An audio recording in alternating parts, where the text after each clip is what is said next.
हम ये चाहते हैं कि संयुक्त राष्ट्र इसमें दखल दे, अपनी सेना भेजे।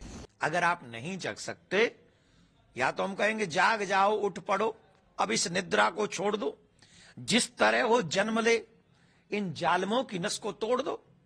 और अगर तुम ऐसा नहीं कर सकते तो एक काम तो करो, संयुक्त राष्ट्र बंद कर दो। या तो न्याय करो या फिर अन्याय की कुर्सी पे बैठना बंद करो। तो एक राष्ट्र बनाओ ना वहां, वो हिंदू राष्ट्र घोषित करो।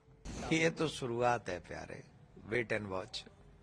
आज जो नहीं जग रहे हैं ना, आज जो सेकुलर बने हुए हैं, उन्हें तब समझ में आएगी जब पूरे भारत पे ही दावा ठोक दिया जाएगा कि भारत हमारा है। हमने यूएन को लेटर ये लिखा है सनातन न्यास फाउंडेशन की तरफ से।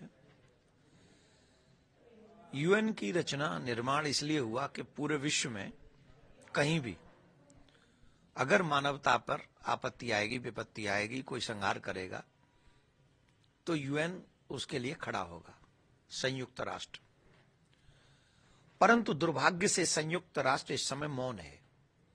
बांग्लादेश में क्या नहीं हो रहा है? बांग्लादेश में चिन्मय दास प्रभु के वकीलों को, एक को नहीं दो वकीलों को मारा गया, पीटा गया, इतने बुरे तरीके से पीटा गया कि वो आईसी रूम में पड़े हुए हैं, बचे बचे ना बचे। इस तरीके से तो ये कट्टरपंथी उनकी सुनवाई नहीं होने देंगे, और अगर उनकी सुनवाई नहीं होने देंगे तो इसका मतलब आजीवन वो जेल में रहेंगे। उन्हें आप प्रताड़ित करोगे, जो दवाई देने गए, भोजन देने गए, वो अरेस्ट कर लिए गए। तो हम ये चाहते हैं कि संयुक्त राष्ट्र इसमें दखल दे, अपनी सेना भेजे। जो वहां बहन बेटियों पे अत्याचार हो रहा है, घर जलाए जा रहे हैं, बिजनेस जलाए जा रहे हैं, लोग मारे जा रहे हैं। अब बताइए इससे बड़ा दुर्भाग्य क्या होगा? वहां भगवा वस्त्र नहीं पहनोगे आप, वहां तिलक नहीं लगा सकते आप, वहां कंठी नहीं पहन सकते आप, वो हिंदुत्व का कोई चिन्ह आपके जीव शरीर पे नहीं होना चाहिए। इससे बुरा और क्या होगा? और इससे बुरा होते हुए हम संयुक्त राष्ट्र क्या देखना चाहता है? बहन बेटियों की चीख पुकार आपको नहीं सुनाई पड़ रही? सनातन समाज के सारे चिन्ह मिटाए जा रहे हैं, वो आपको दिखाई नहीं पड़ रहे। मंदिर तोड़े जा रहे हैं, 200 मंदिरों पे हमला हो चुका है, आपको दिखाई नहीं पड़ रहा है। तो आप कब जगेंगे? अगर आप नहीं जग सकते, या तो हम कहेंगे जाग जाओ, उठ पड़ो, अब इस निद्रा को छोड़ दो, जिस तरह हो जन्म ले, इन जालमों की नस को तोड़ दो। और अगर तुम ऐसा नहीं कर सकते तो एक काम तो करो, संयुक्त राष्ट्र बंद कर दो। या तो न्याय करो या फिर अन्याय की कुर्सी पे बैठना बंद करो। तो हमने लेटर लिखा है, आशा है कि संयुक्त राष्ट्र के जो प्रमुख हैं उन्हीं को संबोधित किया है। आशा करते हैं कि वो लेटर पढ़ेंगे, इसका रिप्लाई करेंगे, और रिप्लाई हमें करें न करें, लेकिन भारत के भारतीयों को, सनातनियों को, बांग्लादेश में जो हिंदू हैं उनको बचाने का और उनको न्याय दिलाने का काम अवश्य करें।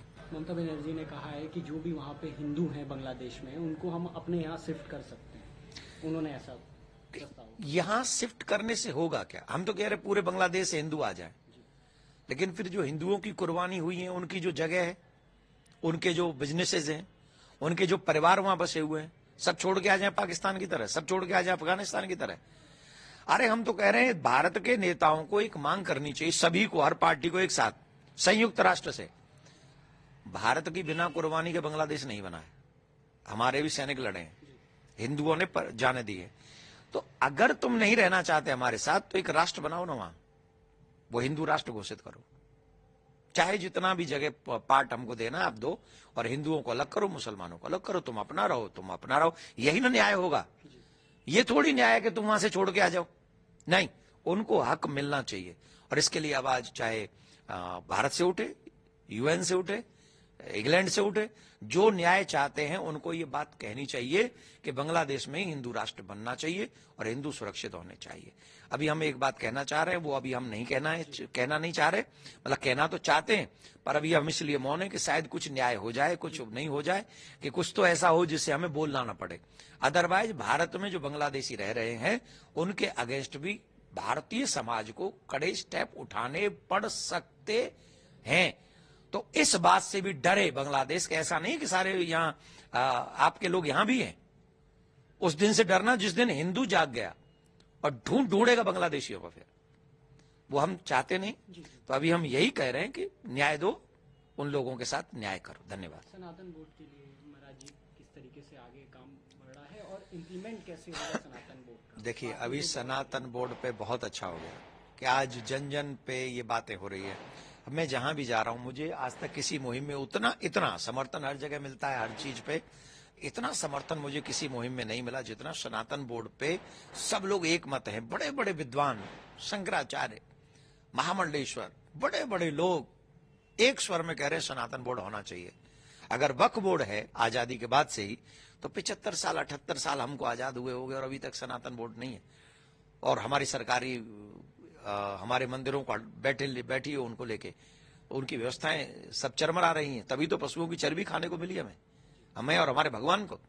तो इसलिए सभी सनातनी चाहते हैं सनातन बोर्ड बने, और हम आशा करते हैं कि सनातन बोर्ड बनेगा और एक नया सूर्य उगेगा और सनातन सुरक्षित होगा। वह जिस तरीके से दावा कर रहा है, अब स्कूल और कॉलेजेस में भी, बनारस के भी कॉलेज में दावा कर दिया और अनेकों जगह वफ का दावा है, तो इसको किस तरीके से महाराज जी आप देख रहे हैं वफ के दावे? ये तो शुरुआत है प्यारे, wait and watch.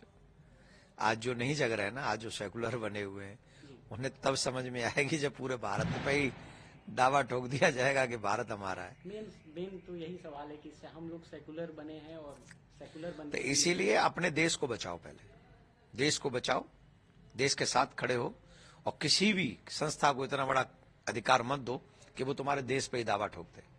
Sanatan board बनाइए, मंदिरों को स्वतंत्र कीजिए, भारतीय संस्कृति को आगे बढ़ाइए, सनातन को आगे बढ़ाइए।